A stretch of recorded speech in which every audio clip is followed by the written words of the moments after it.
A very good afternoon and a lovely evening. I don't know whether it's raining, it's not raining outside, but lovely having you here with us today, Ayush. Same here. It's a honor, a delight, and a pleasure to be asking you such a question because I know you from a little past, and I know how passionate you are about doing some great work for the society in general. So I'm going to dig in deep into this podcast that you're doing, and I'm going to ask you, how did it all start?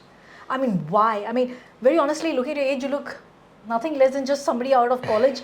But then, how did you get into doing something? Because not often do we hear or see people your age, which I'm not sure how old you are, but doing this kind of awesome work. So please. So it started when I was in school, Yeah. and one of the first few drives that we did in school were during the Nepal earthquake, where we Okay. actually collected a little bit of relief material in the classrooms, and then we got it all together, and then we spoke to the consulate, made sure that all those things get packed together and they are sent to Nepal. Sure. It was an initiative that La Martiniere had planned at that time.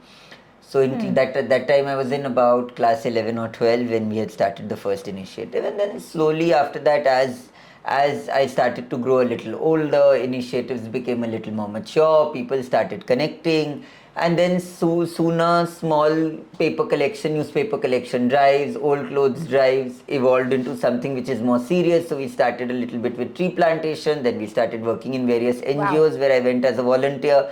Then I had this dream of opening my own school, which evolved into something more, etc., etc., etc. So that's how it went on evolving as the years passed by. Ayush, I'm sorry to interject here. Is this your full-time work? No, it isn't. It definitely looked like this. So tell me, what is this company, this organization, this NGO that you have all about, and what are they doing? So Ek Packet Umeed primarily works in two verticals. The first very important vertical that we work on is reverse migration. So we work on a concept where we want to keep people in the Sundarbans. So we try to develop alternatives form of occupation which is primarily farming dependent or dependent on the environment, since 80% of the people in the Sundarbans are pros when it comes to farming.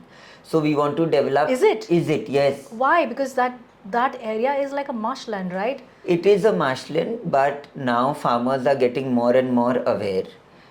Initially, there was less of knowledge, less of awareness, so they were primarily paddy growing farmers, only rice growing farmers. Now we are converting them into 2-crop farmers or 3-crop farmers, where we are telling them that you can plant rice during the summer, but there are other forms of food grains that you can also plant during the winters. Initially, in a span of 12 months, they used to keep their farmland occupied for only 3 months. The rest of the 9 months, they didn't know what to do, which is why we used to call them single crop farmers. But now we are working with them to make sure that for every season, they have a different crop. And we've also incentivized them to plant fruit trees all throughout their farmland. So even the fruit trees add to the income that they make at the end of the month.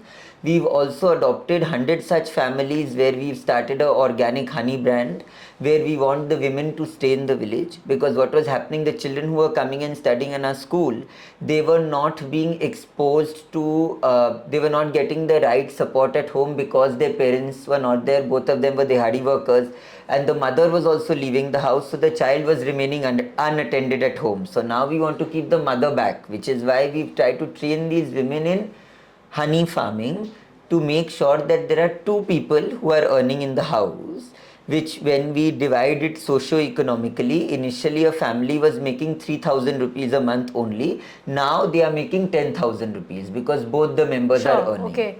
And how long is this farming thing that you're talking about? It's 4 years old. It's 4 years old. It's 4 years old. Okay, so brilliant. I understand that you adopted one island there, and that's where. And how often do you need to go there, or do you have a team sitting there on the island who is kind of monitoring this entire thing and facilitating all of this? So we have two teams primarily. One team being that we have one team which manages all our operations from Calcutta, and we have another team which works there locally. So we have a local partner there called the Sundarban Foundation, with whom we work and carry out all our social projects. And then the team in Calcutta basically manages everything of it, all the other documentation, details, CSR requirements, etc., that we have to put our mind into, because people in the Sundarbans are, A, they don't have that kind of exposure, B, they don't have that kind of team to manage the kind of funds that we try to pump into the entire system to keep it going. Okay, so this has to be then the entire cycle, because then how do you bring it to the market? Because you help them to do the farming, they have grown the paddy, and I'm sure the yield, the fruits, the rice, the paddy, and then of course the honey, which they're harvesting, the women are harvesting. Do you also have it, bring it to the market? How do you help them do that? So basically, what we do is, in terms of the rice and in terms of the vegetables, we try to sell it off locally, because the cost of getting it from Sundarbans to Calcutta is going to be far, far, far more higher than the current market price in Calcutta. Okay. So they sell that locally. When it comes to the honey, we have a fully homegrown socio-economic brand in the name of Humtree. Sorry, how? Humtree, okay. Humtree, Humtree, which is our honey brand, and that functions like a proper company. So we have a marketing team, we have a marketing head, we sell on Amazon, we sell on a lot of other portals.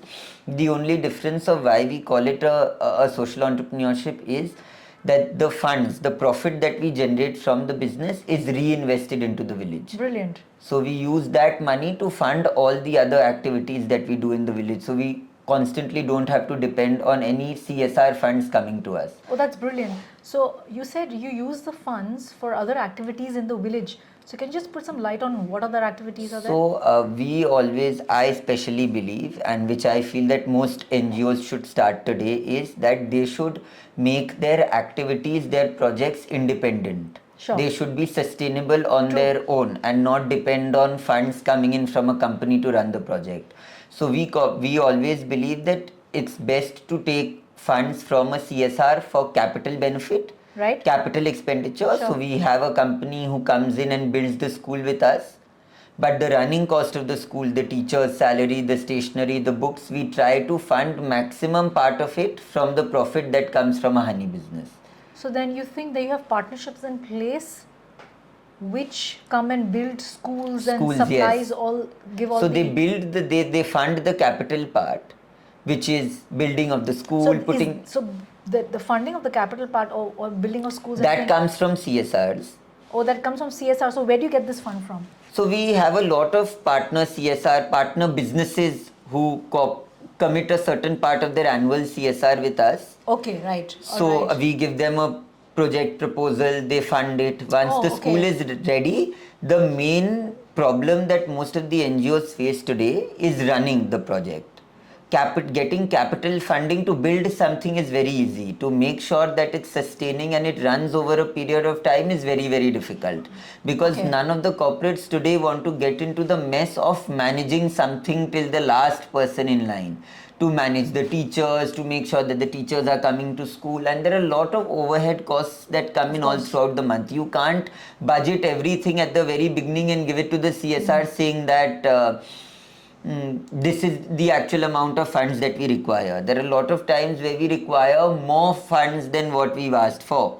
So to ensure that there is smooth functioning, we always try to maintain, we always keep the corpus ready. The profit that we generate from the honey business is primarily a corpus that we keep with us to fund a lot of activities. For example, suddenly you've been hit by a cyclone.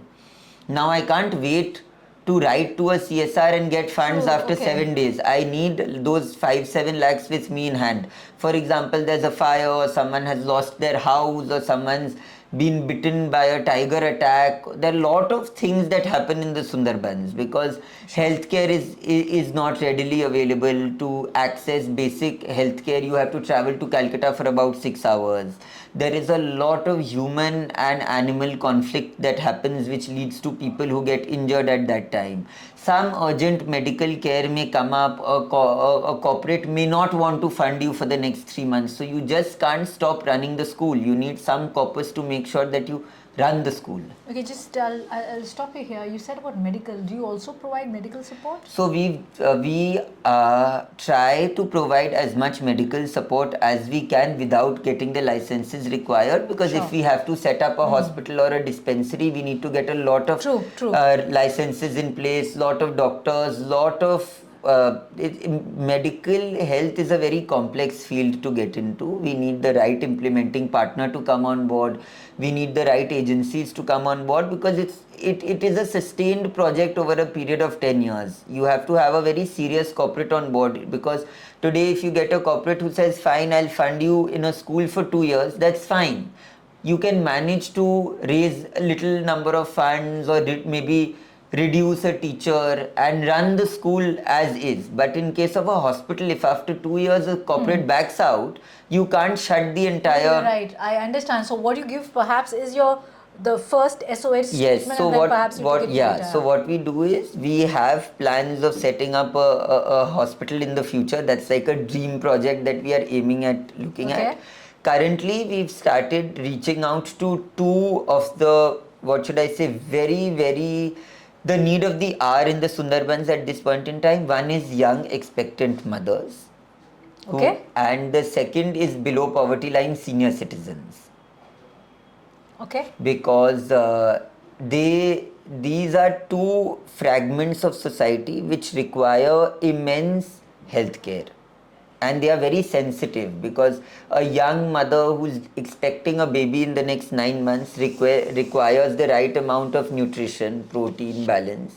Secondly, we've had cases in the last year where there has been heavy bleeding while a lady was in pregnancy, and there was no hospital nearby. Luckily, we have 2 ambulances in place which are to help SOS. So we literally had to put her into the ambulance and take her to the nearest super speciality hospital, which is about 3.5 hours away.